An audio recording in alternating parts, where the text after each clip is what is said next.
And we are live. Welcome, everybody, to a very special Saturday edition of one of these broadcasts. My name is Wai Ting, and I am here to give you an AEW Battle of the Belts post show. Joining me, many of you will know her from frequent guest spots on Rewind to SmackDown, talking about Rampage, WWE, but we've brought her over to the Saturday show because we can never have enough of this person. This person is Kate from Aw, Montreal. What's up, Kate? hello. Oh, I'm good. I'm very good. Happy New Year. Happy New Year to you too. Yes, Yes, your first show of 2022. Uh, indeed. Kate, we're here to talk about this AEW Saturday Special. What was your interest level going into tonight? I have to say, not not great. I mean, I knew it was going to be a good show. They always deliver good wrestling. I was looking forward to seeing a few people who I hadn't seen in a while, particularly I like Ricky Starks. He's been off for what feels like a long while. So I was looking forward to seeing him again. I was looking forward to the title match, but nothing on the show going in felt particularly special. It felt like another, I think you guys said this yesterday, it felt like another hour of Rampage. If I want to be even harsher, it's sort of in terms of what was on offer, it kind of felt somewhere between like Rampage and Dark, other than just because you didn't have the you had one belt for certain up, and then you had this interim belt. So it was just, I don't know. I wasn't hugely looking forward to it in a storyline sense, but yeah, it's an odd start for these things. Yeah, I'm totally with you. We've been kind of talking about it all week, leading up to the Saturday event. Even starting from Monday, I think we were both, me and John, we were thinking, well, the hype's not really there for this. All Hmm. the talk in regards to AEW has been about the Wednesday show. Hmm. And could it simply be a matter of timing here? This is the TBS debut. That was certainly the most important thing of the month. Certainly, never mind the week. And if they had their choice, would they have put the Saturday show up against what felt like a real battle of the belt on Wednesday with your world championship match? You had your tag title match, and then of course the crowning of the TBS champion as well. Yeah, and I think that I'm not quite clear on what the issue with Cody is, but I think that if the break with him was going to be long enough for them to create an interim championship, they should have just gone the other step and say, okay, you have to relinquish the championship. You can come back, and as soon as you're back, you have a slot open, you will challenge for it. Having this interim thing, it's just, I don't know. It felt weird to me. Yeah. Well, I believe Cody actually has released a statement today, and he basically posted in his Instagram stories, I appreciate everybody reaching out. Brandy and I are in isolation with family that have unfortunately tested positive for COVID. It's been a Hmm. scary time dealing with such a strong virus and the complications that can come with it. We are doing all we can to nurse and protect the family during this time. I will remain in quarantine as long as needed. Every day is more encouraging. Thank you immensely for your support and respect of our privacy. Thank you to AEW for understanding and allowing me to be where I am needed today, and for still allowing the TNT title to be represented. Look forward to being back soon. So it Mm, sounds like he is in isolation, and provided that he's healthy. I mean, I don't anticipate this absence to be too long, but nonetheless, no, because of the branding of the show, you but needed then a if it's, championship match. yeah, I guess again, I might have gone with a defense of the tag belts, as even though they just changed hands on Wednesday. Maybe that this I don't know. There's the interim thing kind of throws me a bit. No, nothing against the match, which we'll get to, but yeah, So it's I odd. And think. Just sorry to cut you off, but I think we should maybe talk about just the branding of the show itself, Battle of the Belts. mhm, When you show that graphic, when you mention the Battle of the Belts name, I mean the impression that you're giving people is that all the major championships will be on the line. mhm. At the very least, the World Championship match. Um, I think ultimately maybe that was a mistake. What if instead of Battle of the Belts they called this something else? I know there's probably Yeah. some sort of want to replicate Clash of the Champions or the throwback battle of the belts name from the past. But what if they simply called this um uh, Well, like take anything, anything, anything that sure. didn't AEW imply anything. that all your belts were going to be up for grabs. Yeah. It's an odd name. I think the timing is very odd because again, the debut on TBS had to and did feel like a mini pay-per-view. So then you're not going to do two mini pay-per-views in 1 week, particularly if one of them's only an hour long. So it just it felt like this was a show kind of in need of an identity. And I don't know if they quite got there with what they delivered. So let's get to the show itself, and a little later on, we will get to some feedback from people in the post wrestling forum. Those of you who decided to watch and leave some feedback. So anyway, let's start the show off. We did have a new opening package for this one. It was set to some rap theme, very similar in feel to what you get for Rampage Mm-hmm. and even Dynamite for that matter. Excalibur, Jim Ross, and Tony Schiavone, our Dynamite broadcast team, return for the Saturday event. In the very first match here, it is for the interim TNT championship between Sammy Guevara taking on Dustin Rhodes. Off the top, they show Humpy Wheeler, a famous NASCAR promoter, being ringside, as well as David Crockett making his return. They bring up the two previous matches that Sammy and Dustin have had in their AEW run in early 2020, and each of them having a win and positioning this as the rubber match. So doing what they can to build a bit of backstory on very short notice between the two. And I definitely at least appreciate the fact that they call attention to prior encounters between them. Mm-hmm. Gives us, some depth. Well, wins and To losses matter in different ways. Like your exactly. record against someone matters. History matters.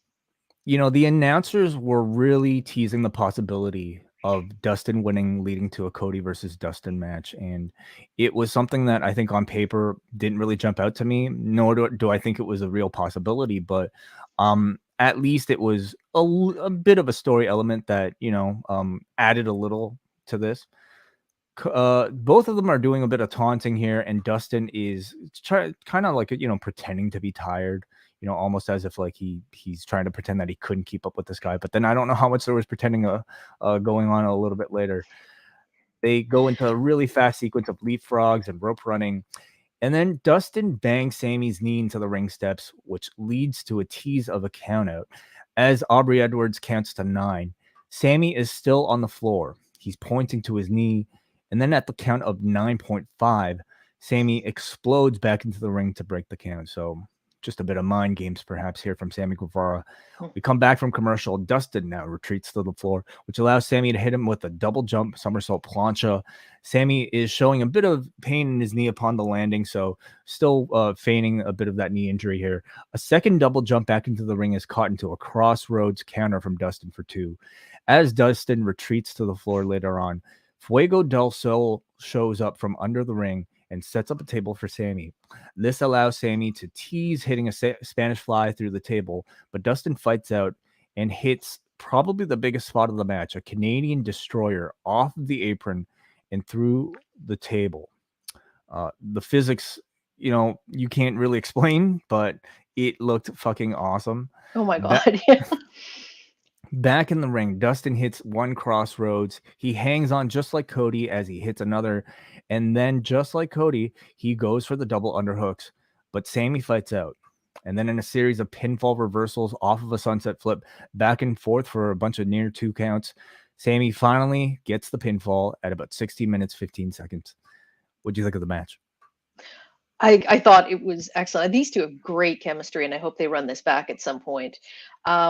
I thought, you had a lot of flashy spots. I got worked when I saw Dustin at the beginning looking so sort of out of breath. Like at first, okay, just from Sammy's reaction, you could tell that it was a put on, but then he seemed to sort of stall out several times. And then you start wondering, like, is he okay? Maybe more so this week because AEW hasn't had a great week in terms of injuries and people not being able to complete matches as scheduled. But no, they went on. I think the one complaint I'd have about this match is that there comes a point when kicking out of big moves seems excessive. I I understand that maybe there's a delay getting everyone back in the ring. I do not think that someone should be kicking out of a Canadian destroyer through a table.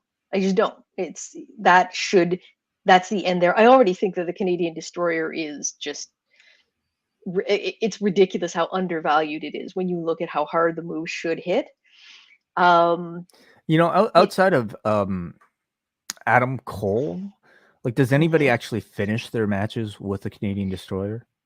Not anymore. And even Adam Cole doesn't use it as his finisher now. His finisher is usually, I was just going to Mhm. call it the last shot, the boom. Like that's the one that usually finishes the match. The Panama Sunrise is the setup to that.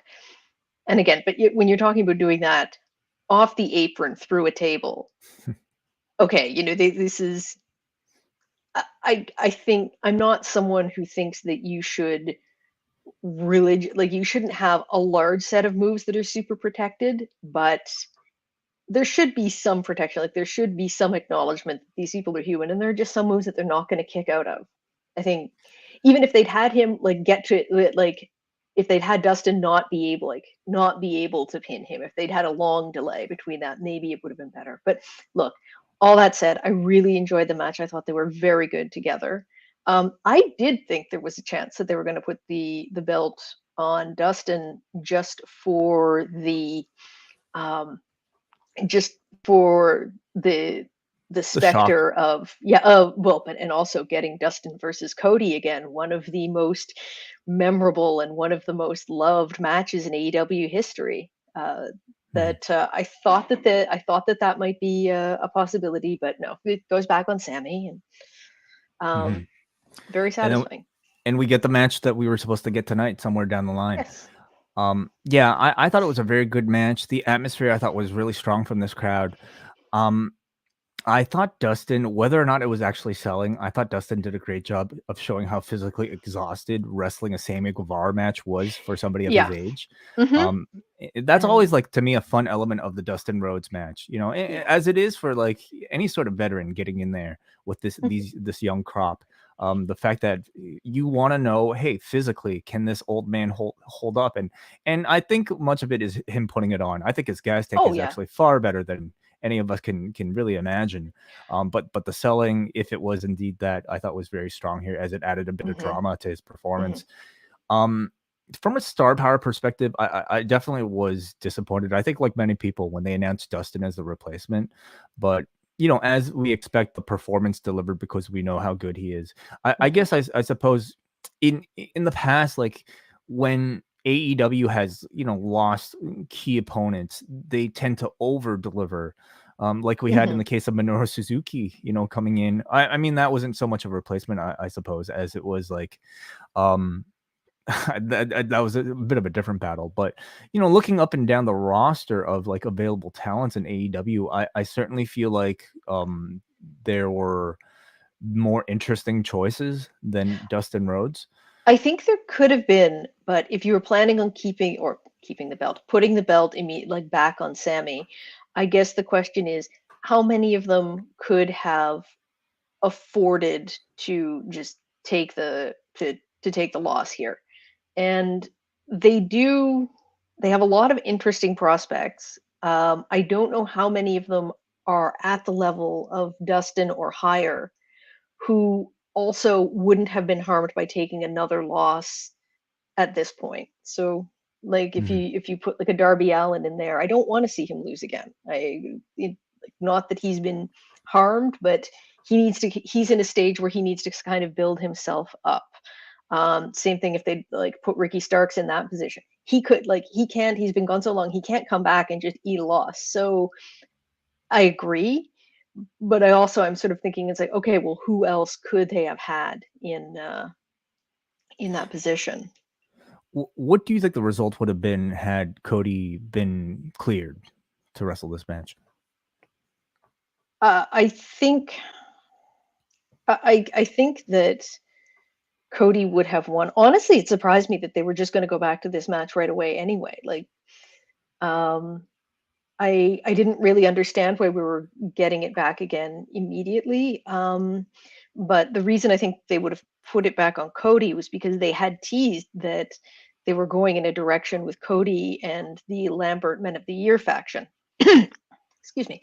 Um, so I think that that was probably going to be the direction. Now, I guess we'll get to this in a minute, but that seemed, I'm guessing that they're holding that off until Cody gets back to do the full program again, rather than moving Mhm. on to the Men of the Year right away.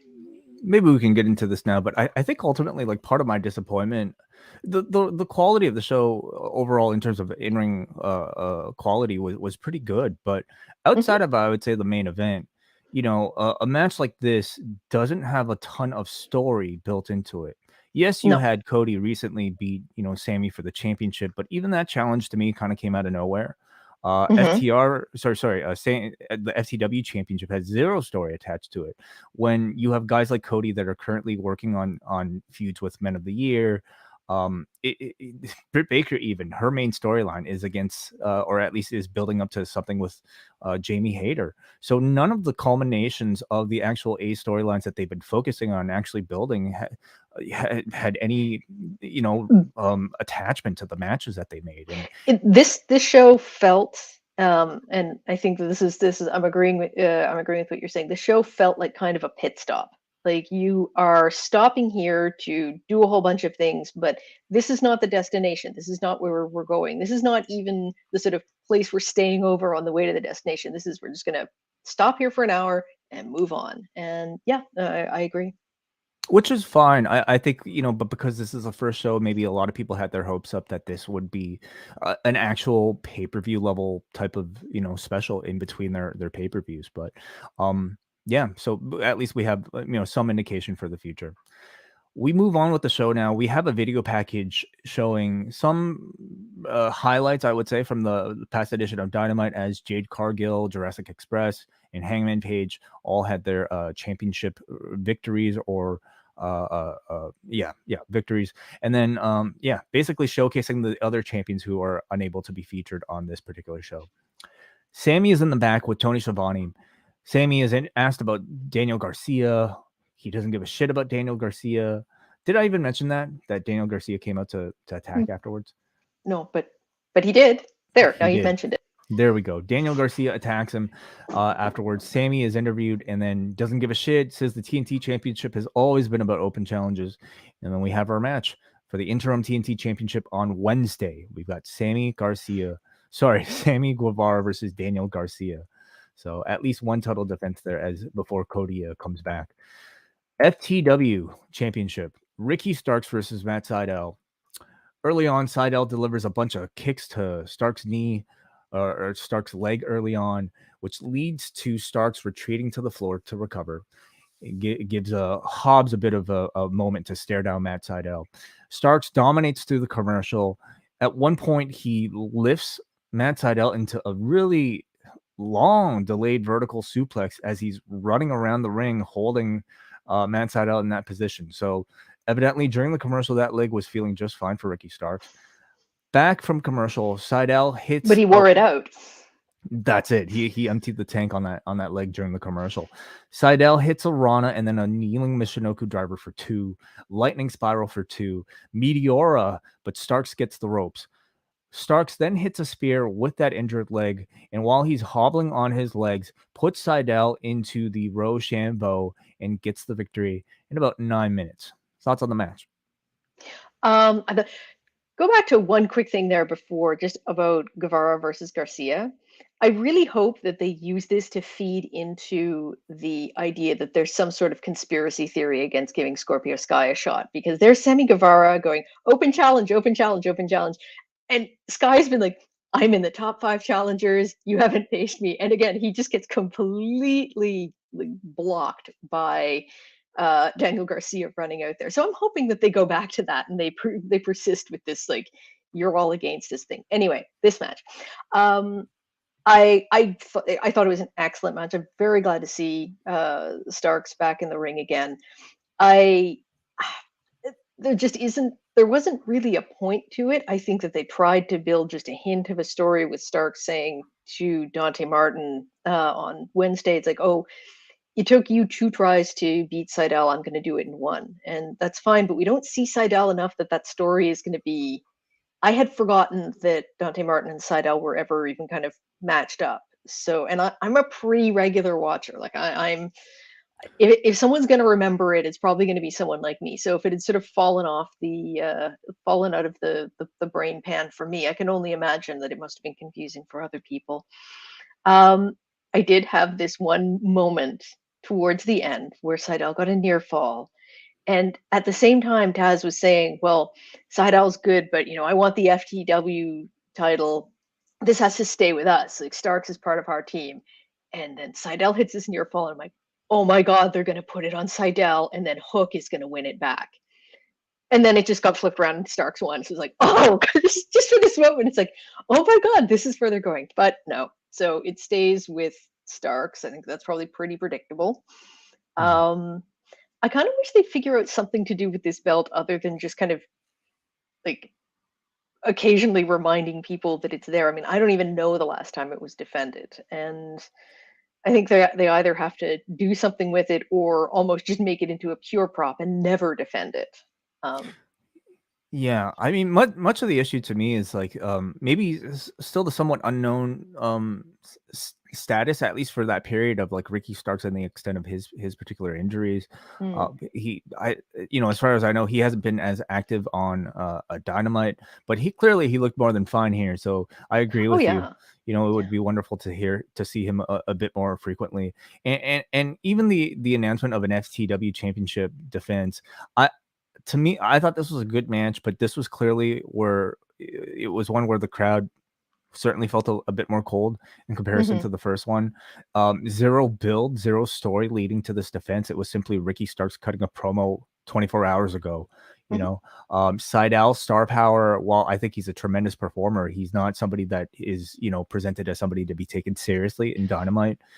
And the FTW title, like you said, is presented as a bit of a novelty championship. So the action was really good if you watched it. But Hmm. again, you can find hours of great action every week, between Dynamite, Rampage, Dark, and Dark Elevation. Hmm. So of the matches, I would say this one definitely felt like it was more of a filler match, but very Hmm. good if you decide to sit down and watch it. Yeah, Like in my opinion, like Dante Martin versus Ricky Starks, I feel would have been a bit more interesting, would have played to yeah, some storyline, yeah. you Like know? I don't know, they might as well have gone back and did that, or at least there's a bit of a through line there.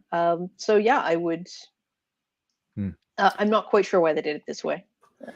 Afterwards, the heels are attacking Sydal as Lee Moriarty comes out. As Kate mentioned, Dante Martin also comes out, and he stares Hobbs down as Martin kicks Hobbs out of the ring. A little bit of a build to the match that these two are going to have on Dynamite. And I thought some pretty good intensity, actually, from Hmm. Dante Martin here. Hmm. And then we have our main event. 3 matches on this show. For the TNT Women's Championship, Britt Baker versus Riho. Early on, Rebel and Hater are both attempting to distract Riho, and that was really the story here. It was how can Riho take out the extra advantage ringside, and how helpful will they actually end up being for Britt Baker? So Riho first starts us off with a dive onto Rebel with a plancha, with I guess some insinuation that Baker kind of pulled Rebel into the line of fire here. Hater, Jamie Hater, of course, is currently in a storyline with Britt Baker where they're sometimes friends and then, but they're sometimes not. So all throughout the match, Jamie Hater, they do things to try to show the continued breakdown of this relationship. So Hater is suggesting to Britt Baker that she stop the match in order to grab a table. This distracts Britt Baker and allows Riho to actually run up the table to drop kick Jamie Hater. So Riho, in quick fashion, has nullified the extra women advantage ringside. Hater again then gets onto the apron with some sort of unintentional distraction. She's just kind of doing the whole waving her arms thing. Baker looks surprised as Riho takes advantage. But nonetheless, Baker controls during the commercial. Riho comes back 619 for 2, and then Rebel pulls Baker away from a double stomp, leading to Riho jumping onto Rebel instead. Baker avoids another double stomp, hits an air raid crash for 2. Riho is about to go for a full Nelson or something, but Baker flips around, hits almost like a sling blade right into a lockjaw. Looked really cool, It whatever looked it really was. good, yeah. Baker rolls back into the middle of the ring as Riho counters with the pin for 2. Curb stomp from Baker, another kick out from Riho at 2. This was when the crowd, I think, was really getting to some of these near falls. Hayter then again jumps onto the apron and drops the belt to Baker. For some reason, Rebel grabs the belt instead. Referee sees Rebel and ejects her, which leads Baker to complain to Hayter for unintentionally getting Rebel ejected. This again leads to a distraction for Riho to attack with a Northern Light suplex, getting a very close 2 count. I'm looking at the clock right now, and it's 1 minute to 9 o'clock until they're about to go off air. So they had and Ross kept saying, it's like, if we need to, we've got extra time. If we need to, we've got extra time. And I'm just thinking, I don't know if you got extra time in Canada. Like, I think this is going to be awkward. I mean, I would suggest TSN to at least start off with properly labeling, the fact that this show was even on, because I had no idea where to find it, and ultimately I had to click on this like Florida Gators game in order to actually watch this show. So I don't know how accommodating they're going to be with some extra time. There's a bit more back and forth with less than 1 minute to go here as Baker hits another curb stomp, a 2 count as as Baker turns it into the lockjaw for the immediate tap out. 12 minutes and 47 seconds this one got. What'd you think of the match? I thought that it was Britt's best title defense by a significant margin. I thought that it was really good. I thought that they built it up well. I thought that they went a little too hard on the Baker versus Hayter and dynamic. It distracted a little from the match, particularly early on. But yeah, I just thought when they were allowed to go in the ring that it was very exciting, and I liked how their styles came together. It let they were able to pull off a bunch of very quick transitions and got some really good near falls. I don't know the bit with Hayter dropping the belt and then Rebel picking it up and Britt not. I wasn't really sure what I was supposed to be getting from that, because it was like the way um, at the beginning when they had come out, Jamie kind of Charlotte flared the belt and kind of tossed it on the ground, and then at this point it wasn't like she was handing it to Baker exactly. She just kind of tossed it, and she tossed it about halfway between where she was and where Britt was. And so then Rebel picks it up, except that she was almost kind of farther away. So this was, I don't know what was going on there. Anyway, it was very they poorly made their way around it. Yeah. And I mean, I guess poor communication is part of the storyline here. So I guess maybe that's what we're supposed to get from it. That Britt doesn't know what Jamie's trying to do either. I think that you get the impression that they have sort of made up at this point, but not really. Like they made up for tonight with the Yeah, it was just another kind of a back and forth in the course of a very back and forth relationship between the two, where ultimately everything just kind of reverted back to the status quo of what was before the match itself. But again, if you're strictly looking for in-ring action, I thought you found a great example of it here. I have to. I don't know if I would call it for me my favorite Britt Baker performance. I would still probably look towards the Thunder Rosa match as I didn't my say favorite. I didn't say performance. I said her best title defense. Oh, okay. Yeah, Sure. That's Okay. no. For sure, I thought the Rosa match was better. But I thought Riho looked absolutely tremendous here. Last night and tonight, I think she, really I don't know if she's going to get another title reign. Early on in AEW, I think when you had maybe characters that weren't as big personality, she felt a bit, like a fun champion. But now, because you have, your Thunder Rosas, you have your Britt Bakers, I don't know if Riho would be a suitable champion anymore. But I mean, it's going to take a bit more character development, I would say, in her case. But in ring, we know she really is a spectacular performer, and I thought she showed it Mhm, off really well here. Baker, mhm. of course, was very good. My issue with the match was the entire Jamie hater stuff. I thought, I mean, I like the feud. I think they'll have a great match together, but like everything that they tried to communicate was too much. All of Hater's Mhm. actions were pretty illogical and really served little purpose than to cause distractions. And sure, maybe later on they'll explain, oh, she was intentionally doing all of this, but it's just to me not good But even storytelling. that's And convoluted. Like, yeah. even that, like, it's sort of okay. Well, there are easier ways you could have gone about it. No, I agree, and I thought that the match was much better when the two participants were just allowed to go for a stretch. Mhm. So all in all, what did you think of this first edition of Battle of the Belts? I thought it was a very good show. I thought it had some very good wrestling on it. They did a bit to try to build intrigue with some stories coming up to tease what's going to come up on Dynamite.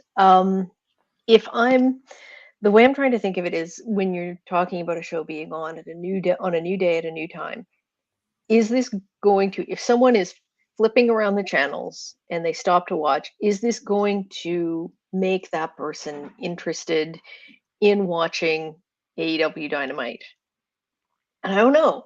I don't, because yeah, the quality of what you saw was great, but it's hard to tell if that's going to be enough to draw people in. There was nothing sort of shocking that happened. There were a couple of really like impressive spots, particularly in the first match. Uh, I don't. I think that people who really like good wrestling, like who are in it to see the displays of athleticism, I think a lot of those people are already watching AEW. So I don't know if this works to draw new people in. I think that the timing of this just coming up so shortly, as we were talking about earlier, after the TBS debut, and going head to head with a pretty stacked Impact pay per view. To say that, I mean, the New Japan Noah card is not at the same time, but this was like against Impact. They are lined up, and so it just, I don't know. Is this the A show that everyone's going to be watching on Saturday night? I don't know. Online, I was seeing a lot more discussion of Impact, so Hmm. we shall see. Yeah, I'll be surprise. curious to see what the ratings are like. Yeah, absolutely. Somebody in the chat room actually mentioned that there is a rare Saturday NFL game that the show is going up against. So, Oh, great. I mean, we shall see. But like you said, I mean, I kind of struggled to think who the show was aiming towards. Mhm. Your hardcores who are completists will probably end up watching it live, or maybe even on delay, on tape delay, perhaps. But is a casual fan going to be impressed enough by just pretty moves, perhaps? I'm really not so sure. You figure if the intent was to capture the casual audience, you would try to make an effort to get a CM Punk to at least make an appearance. Mhm. In the past, like think about it, for their Rampage debut, they at Yeah. least had like a Chris Jericho on commentary, to try Yeah, to. like this was very, it was light on star power. So I think that really if they're looking to draw new people in, it's purely like look how good the wrestling is. Mhm. So those are our thoughts on AEW Battle of the Belts. We go to forum.postwrestling.com, where we allow our patrons to leave some feedback for their thoughts on all the shows that we reveal. And we start off here with Jake from the Windy City, who says, the main event had too many shenanigans for my liking. Rebel and Hater should have been tossed long before they were. I would have rather seen Britt and Riho in a straight up throwdown without the BS. Still a good match, though, and the right woman won. The show was fine. It's clear that they blew their load on the TBS debut. Should have been an event that could be huge, but it's just another 1 hour of wrestling like Rampage, which we have tons of already. Needed something more fresh and special. We then go to MJ from NJ, who says, tonight's show and this week's worth of AEW TV shows how much depth this company has. I found the two Mhm. title matches tonight very good. Found all three matches to be full of interesting talent and story. Interim titles are used all the time in UFC and are less than A tier, as are less than A tier shows. I found tonight really worked as a B plus level show that wasn't weekly TV. The caliber and hype exceeded my expectations. The women's title match felt like the main draw, which was a great way to focus on Britt and the main championship as the TBS tournament wrapped up. As AEW continues to grow with Warner Media, I hope more of these non-weekly but non-pay-per-view shows are made available. It would also open them up for live touring. What the purpose is, I could see these as very compelling shows to check out on Warner streaming with full hot crowds. Mhm. Well, I mean, again, enjoyable show, but in terms of, I think, importance, Kate, where would you rank this? Between Dynamite, Rampage, and Dark. I thought they had a really good Rampage last night too. That's the thing. What? See, here's the weird thing. Like we were just talking about power. They have all those people there. All of the stars are performing at a house show tonight, which they're then going to air on Dark. Like, why wouldn't you put this? If Hangman's there, why aren't you putting him on TV? If you're not going to put him in a match, at least show him. Like, at least display like your big firepower. And yes, this did give a spotlight to people who aren't on TV as much, but it's like I don't know. It feels like, what is this show supposed to be accomplishing? If it's supposed to be, if it's for the hardcores, then okay, it's kind of an odd decision. But yeah, I see. To me, like it's at best on par with Rampage, and Rampage is very much seen as the B show, so I don't really need another B show. Well, I mean, because it had a title match, and I'm only really counting the women's title match as like the Mhm. only Yeah. legitimate championship match that we had. I would say this was maybe an above average edition of Rampage, but even on a Mhm. Rampage, I think you would often have, at least in the early goings of Rampage, a Bryan Danielson match or a CM Punk match, and those two wouldn't have fit within the theme, but at least maybe a bit of an increase in star power in appearance. And let's also Mhm. remember this was supposed to have Cody on too, right? Yeah. So I that was think kind that of out of their the hands. I think that absolutely. I think the other thing though is if I think of Rampage, there's usually a kind of diversity in terms of the style of matches. Like you'll get one really like a really good match, and then you'll sometimes like you'll get tag matches that have a bit of a humorous element to them, and then you'll get one like a quick squash match. And last night's show was actually a really good example of how they do this. I think maybe you had three really good matches here, but the consequences were minimal except in the main event, and um the types of the variety that you got between matches wasn't great. Like I just noticed someone was saying on the house show that they're filming around this. One of the matches is Joey Janela versus Eddie Kingston. Why not put that on the show? Like that is a completely different kind of thing that you could have put on there. And no, it wouldn't have had consequences, but it at least, if you're showcasing everything you can do, that is very different than Britt Baker versus Riho. It's very different than the Sammy Guevara versus Dustin. It's so yeah. I think that this was a little too laser focused on one type of product that AEW provides. Yeah, it makes you wonder, like, the next time they have a Saturday special, will they continue the Battle of the Belts branding and concept, or will they simply open it up to more of a Saturday night's main event? Anybody can be on the show type of special. We'll see. Let's continue with some of the feedback here. We go to Brian from New Jersey, who says, I thought the show got off to a weird start with the first match full of extensive stalling, whether that was due to a legit injury to Sammy or not. I enjoyed Starks versus Sydal, and I really enjoyed Baker versus Riho putting on a worthwhile main event. They will try. The will they or won't they tension between Baker and Hater is fun to follow for me. Okay, so a bit of a counterbalance there Mm-hmm. from Brian. Mm-hmm. We got a Brandon from Oshawa who says, solid show in ring, but I thought the refs were terrible on the show, Aubrey especially. I really think they need a fresh look. The set is the same for every show. You can't really tell the difference between any of them. What do you think about that, Kate?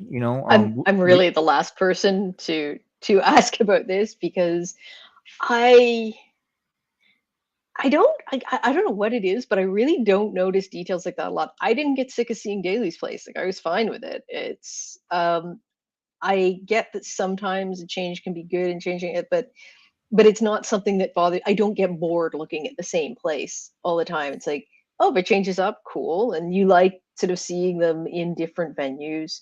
And yes, it is a standard look, but no, it doesn't bother me at all. I think it's a question of simply logistics. This is a company that frequently tapes a Rampage at the same set of tapings, or it could be on its own set of tapings. So having a completely different set is going to be a bit trickier. Um, and same with this show, a Battle of the Belts. I, I imagine these are going to be things that um, will be bigger talking points, perhaps once Rampage hits its, or sorry, AEW hits, maybe it's fourth year, maybe it's fifth year. Like I just think back to like what WWE used to be, and everything used to look the same then. Even when Mhm. Raw, even when like Heat was like first starting off, it wasn't really until SmackDown when we had like these big full different stages. And I don't know if like I don't. First of all, I don't know if the audience is very different from you, Kate. I don't hear too many criticisms about maybe the look. I mean, this is largely an audience that I think is here for the in-ring content, and as long as they deliver on that, um, I think that's probably their main concern. But as the production budget increases, and maybe that comes along with further negotiations with TBS and TNT, and if it's a criticism of TBS and TNT, then maybe they'll start to put a bit more attention to it. Mhm. All right, finally, we got to Eric from Cork, Ireland, who says this felt like a largely unimportant show going in, and in the end, I think that was proved to be the case, with nothing really being must see. The TNT title match really annoyed me. Why would you book your baby face to have somebody interfere in the match for no reason and bring out a table? Why wasn't there a DQ when the table was used? Um, because I I think guess because they both used it. Because I think it's been proven that you can send an opponent through an object. You simply can't use the object to hit the opponent. So if he had taken the table and then used the table to strike Dustin in the face, that would have been a DQ. But if you laid a chair in the ring, hey, it's not somebody's fault if they happen to land into it, right? So I'm going to move my arms like this, and if you happen to walk into them, well, that's just your fault. it's one of those things. But as far as like, was there a storyline reason for Fuego del Sol to be there? Probably not. I mean, just it was to me just a bit of a nod to people who know about that relationship, and you know, did it bother you, Kate? Like, when he showed up? I thought it was weird, but it did. I have to say, it did go through my head that, this should really be a disqualification, or at least he should be getting thrown out. But then, yeah, like in the end, Dustin was the one who benefited from the table, so I guess retroactively it was the right decision. Not quite sure. I think if they were going to involve a table, they just should have said that it was no DQ. Eric Easy goes on. enough. Eric Eric goes on to say the two other matches were okay. AEW are becoming too reliant on post-match beatdowns, heel interferences, infighting, and run-ins. Two of the three matches had table spots. They need to tone this stuff down as it's gotten really repetitive. So definitely mixed reaction, I would say, in terms of a overall. Um, in I mean, I don't know how to necessarily qualify this because I enjoyed the show, Hmm. but you know, was it the show that I think met people's expectations? It doesn't seem like it when they announced this off the top. And is it worthy of being fit into an already very crowded professional wrestling schedule for most people? Yeah, I don't know. I think that I really enjoyed the show. I think that the one match that I would say, like, if someone was going to ask me, oh, is any, I didn't catch up, I don't have much time, what's worth watching?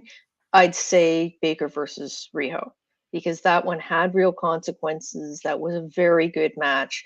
And, but also because, like I said, Britt's title defenses have been a little bit underwhelming for me. And this one was not. I thought that I think that I, again, would have cut down on the shenanigans. I would have made that one the longer match and maybe shortened up Sammy versus Dustin a bit. Um, but yeah, like that's the. Do I feel that it's like must see? I don't know. It's fun to see. And when you're talking about expectations, the thing is, when this was first announced, I think expectations were very high. This week, I don't think they were high at all. So did it meet expectations? Well, not the first set, but was it, did I enjoy it more than I figured I was going to on Wednesday or last night? Kind of. Mm-hmm. A lot of people were bringing up the Hard to Kill show that Impact is putting on right now. A lot of people in the chat room are mentioning it. And by the way, thank you everybody for watching us live on YouTube. But as far as that show goes, we have Davey Portman and John Cena covering that show. A lot of interesting things and results happening there. You can check out that show live, actually, for those of you in the chat room right now, whenever that event ends at twitch.tv/upnextpodcast. So we invite all of you guys to join those guys. So that show is going to be out on the Up Next feed if you can't tune in live. So simply search for Up Next in your podcast app. On the New Japan front, we had our New Japan versus Noah show, which was billed as the third night of Wrestle Kingdom, and we had a very special occasion of WH Park and Mike Murray watching that show and reviewing that show on the Post Wrestling Cafe Patreon. So all of you Patreon members can not only get reviews of our first 2 nights of Wrestle Kingdom, but you get WH Park and Mike Murray's recap. And we know how WH gets on weekend shows, especially when he has technical issues trying to order events. So it's one to check out for sure. But Kate, thank you very much for joining me. Thank you so much for having me. It's been fun. Where can people find a bit more of you? You can find a bit more of me on Twitter. I am She Rants MTL, or She Rants About Wrestling. And yeah, you can hear me comment on a lot of different wrestling shows from most different companies. I try to keep my eyes in most places. So.